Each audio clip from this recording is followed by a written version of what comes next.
This is Guns for Liberals. What is this show about? This show is an attempt to build some bridges. Liberals and conservatives, we disagree about a lot of things, but one thing that almost all of us agree on is that we need to get money out of politics. And I'll just give you the bottom line. Either we get money out of politics or it's game over for democracy. So liberals and conservatives, we have to work together on this issue, even if it's only this issue. There are always going to be people who are more successful, and some of them are going to try and use the wealth and the power that comes with that success to try and rig the game so that they become even more wealthy and even more powerful. And that's what's happening in America today, as the wealthy use their influence to try and influence elections, to try to influence political candidates, and to try to influence politicians once they get in office. It's really this simple. We have to get money out of politics. We have to work together on this. So this show is going to take an issue that has often been a flashpoint between liberals and conservatives, and that issue is gun freedom. I'm a liberal. I don't have a gun, but I camp a lot in bear country. I thought about it, decided I'd like to get one, maybe two guns, just in case. So we're going to use the process of my journey of learning about guns, learning about gun safety, and eventually buying a gun and learning how to use it safely, to explore this issue and to show that liberals and conservatives can agree on some things, and to try and build that bridge. Hopefully some of the liberals who don't already have guns, and there are plenty of them who do, will have a chance to see guns, to learn about guns, and maybe they can feel a little different about their conservative friends who have a different view on guns than they do. And hopefully, on the other hand, conservatives can look at this program and think about how it is that maybe they can feel a little differently about their liberal friends. My name's Keith Denny. I'm a liberal. I'm gonna buy a gun, and you're invited along for the journey. Thanks for watching. Today we're gonna meet Mike. Mike's been a friend of mine for 24 years. He has a few guns. He's gonna meet with us, tell us a few things about guns and gun safety, and I think you're gonna like him.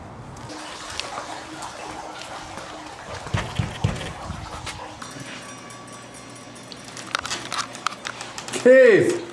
Mike, how you doing? Good, come on in. Thanks. So, tell me if you remember how old you were the first time you got a gun. Probably about 13, 14 years old. My dad bought me a 22. We went to the NRA and we got a certificate to shoot because I was a kid, and then he bought me a 20 gauge shotgun, and we used to shoot rabbits and quail in Claremont. Neat. Which is all full of houses now. Back then it was full of rabbits. And you did your best to decimate the population. Pretty much. And used to eat the rabbits. So the NRA had a gun safety training course that you took? Yeah, they still do.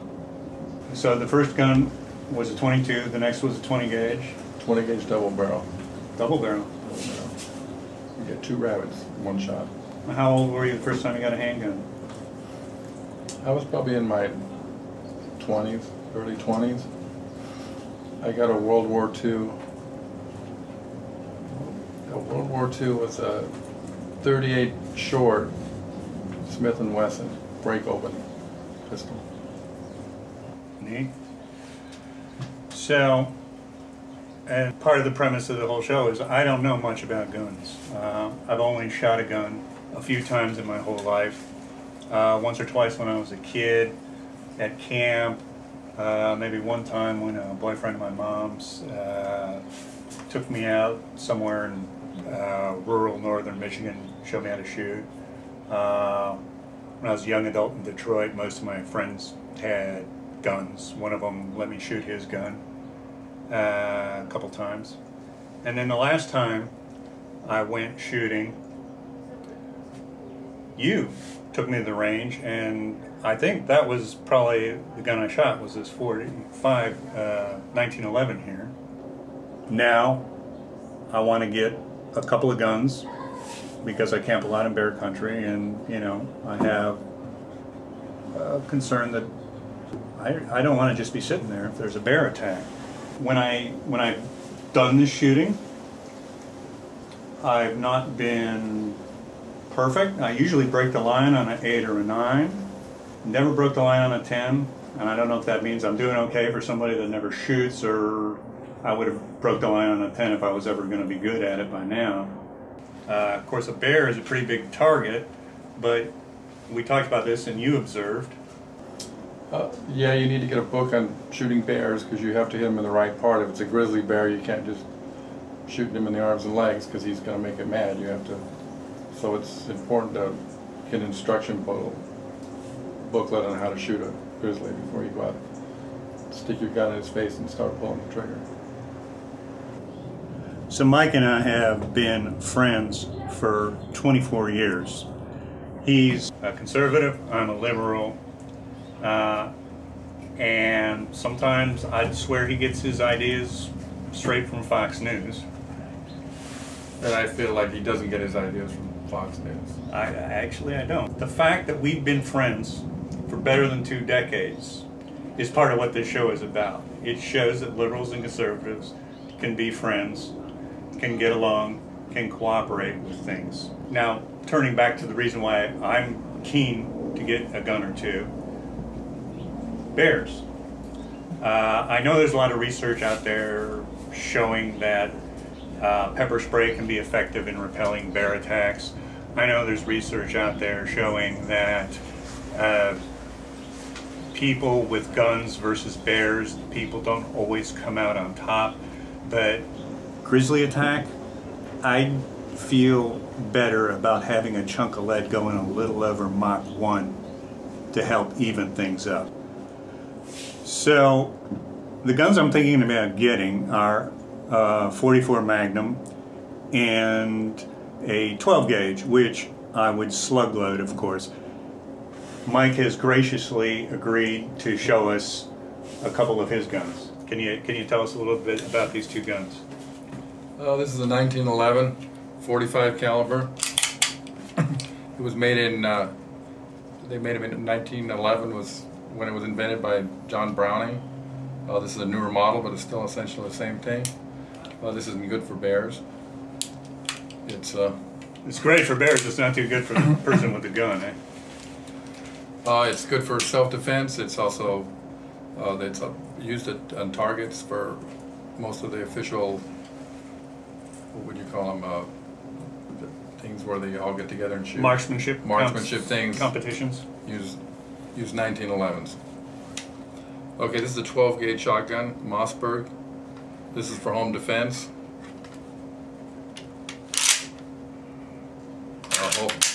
Probably hold six shells. I don't really know. It's my wife's gun. So probably you could use this on a bear, but it's kind of heavy and kind of big, and you're better off with your 44 Magnum with a hot load, with maybe a picture of a bear where to shoot it at. So listen up, boys and girls.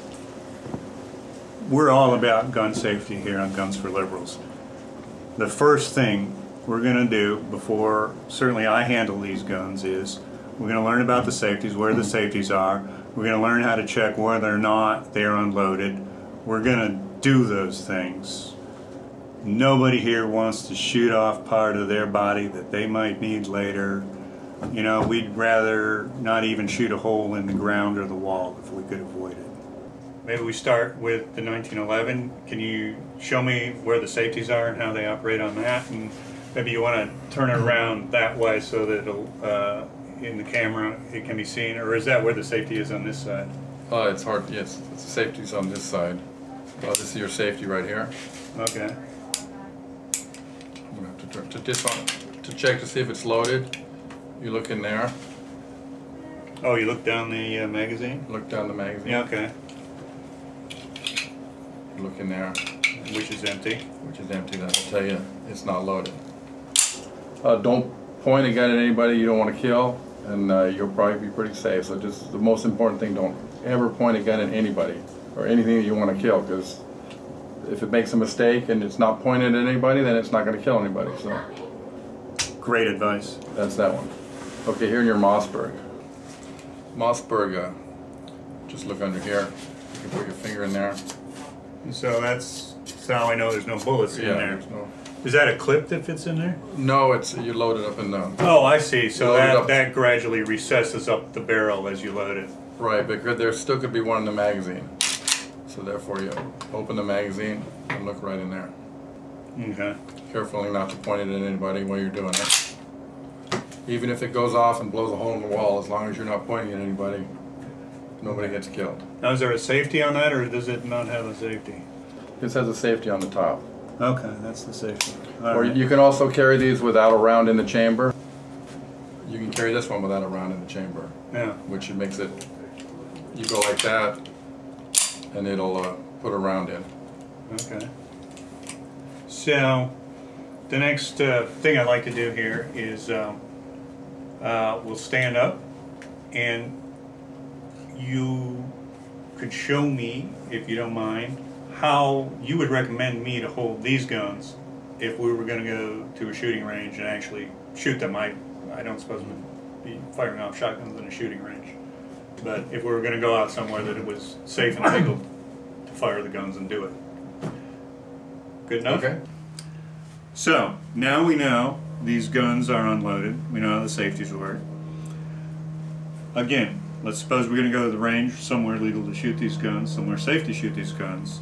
How would you recommend me to, let's start with the handgun, how would you recommend me to hold that and fire that? Well, I'm not an expert, but the way I usually shoot them, been sort of taught, hold them in a position like this. Basically, line up your sights and just kind of come down on your thing or up on your thing and shoot. Shoot. Okay. Shoot. When you're done. Okay. So I want to get the grip is the thing I want to learn about here. So it's like this with the bottom. Like I said, I'm not an expert. Yeah, basically it's going to have some kick. Right. So you just once you shoot it a few times, then you realize what the kick is, and then you'll use a little bit different. And I'm not. You'd probably want to be a little forward on your feet, I'm guessing. You know, I'm not. You could get a book and look at the stance, and it'll tell you exactly how. You lose a little forward. Just before you shoot, you breathe out, then just breathe in, and then because you have to hold it real steady. You breathe out, breathe in, and then pull the trigger. Got it. Okay.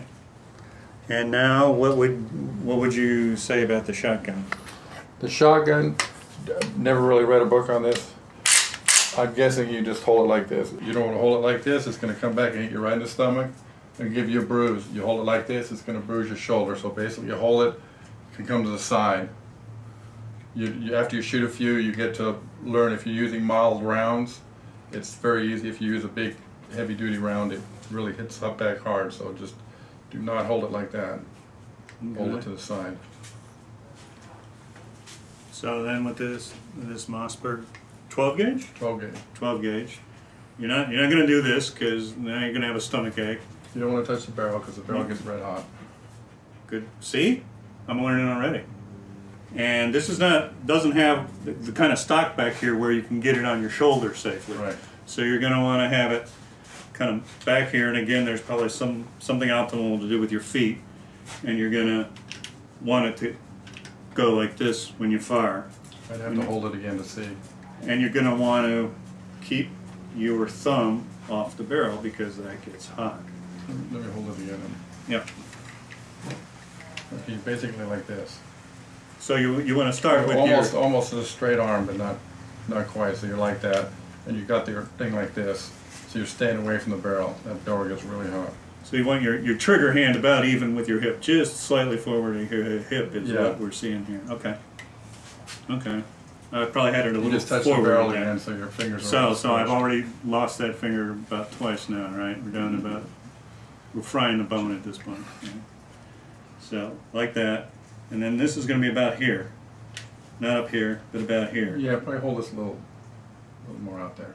A little more down. Oh, a little farther down. Oh, okay. Down, Yeah, I so see. it swings I see. back. I get it now. Yeah, I get it now. Okay. Thanks, Mike. That's This is not That's real accurate like that, so, but it's not. It's supposed to be a home defender. Usually you shoot a shell and the guy's gone. It's a shotgun, so there's lots of little pellets to make up for discrepancies in the aim. Great, thanks. Let's sit down. My pleasure. So thanks for the demo. Really appreciate it. And I want to repeat what I said before. Don't think you know about gun safety just because you saw us. Take a gun safety course like Mike did. Learn about it from somebody that's been doing it for 30 years. Guns are serious things. Deadly serious. So be careful. At any rate, I'm a long way from buying a gun, particularly here in California. And I want to thank you for being on the show, for showing us your guns and showing us a few things about them. I really appreciate it. Thanks, Mike. Hey, it's my pleasure, Keith. You bet. Thanks again to Mike for being on the show and talking with us about guns and showing us his guns. I'm going to talk here for just a minute about the Second Amendment. A lot of my liberal friends will be heard to say things like, well, a militia is not the same thing as an individual right to bear arms. And the thing about that is that the framers wanted the Second Amendment in there because they wanted the militias under state control. It was thought that having the militias under state control would prevent tyranny by the federal government, or would at least help prevent it. And I think it's serving exactly that purpose today. I think what you have is a bunch of very serious, well-armed people standing around saying, I will resist tyranny. And I think that's an effective check on any government that might be about to get off leash. So I invite my liberal friends to think about that. I think if you're serious about civil liberty, about freedom, I think you can take that argument pretty seriously. Thanks for watching, and be sure and check out our next episode. I'm already working on it. Please join me for the next episode. We're going to learn more about gun safety, we're going to see some more guns, and we might even get to shoot them. I'm Keith Denny. Thanks for watching.